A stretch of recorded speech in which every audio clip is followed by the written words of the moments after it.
আসসালামু আলাইকুম। দেখেন আমি অনেক দিন পরে ছাদে এলাম, তো দেখি একটা ভিডিও বানাই। তো দেখেন আমি এই লাউ গাছটি টঙ্গীর থেকে কিনে আনছি। টঙ্গীতে যাইয়া 70 টাকা দেয় এই চারা কিনে আনছি, কিনাই না এখানে লাগাই দিছি। তো মাশাআল্লাহ দিলে আল্লাহ দিলে ঠিক আছে। এই যে দেখেন ছাদের উপরে লাগাইছি, ছাদের উপরে দিয়ে আর কি সুন্দর করে। তাই এই আমার লাউ গাছটি এখানে দিয়ে এখানে দিছে। আসলে দিলে আর মাটি দেওয়া লাগবো, মাটি দিলে তার বাদে লাউ গাছটি বাসা দিলে এখানটা বাওয়াই দিন।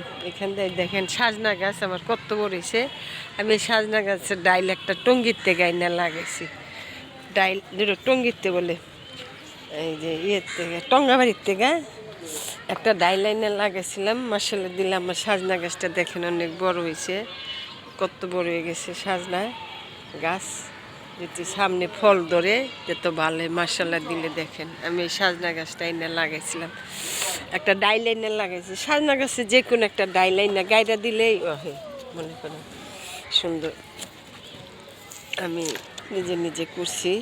তো দেখেন টাঙ্কির বগালে দেখেন একটা বট গাছ, পাশের বাড়ি বট গাছ এখানে জ্বালাইছে। এই যে টাঙ্কির বগালে এই যে দেখেন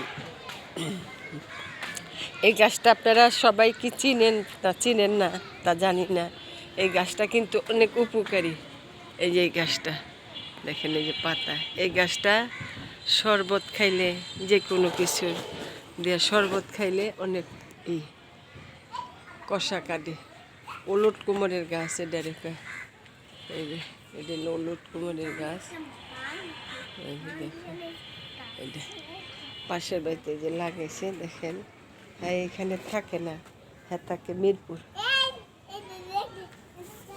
কি করতেছ তোমরা? কি করো? কি করতেছ?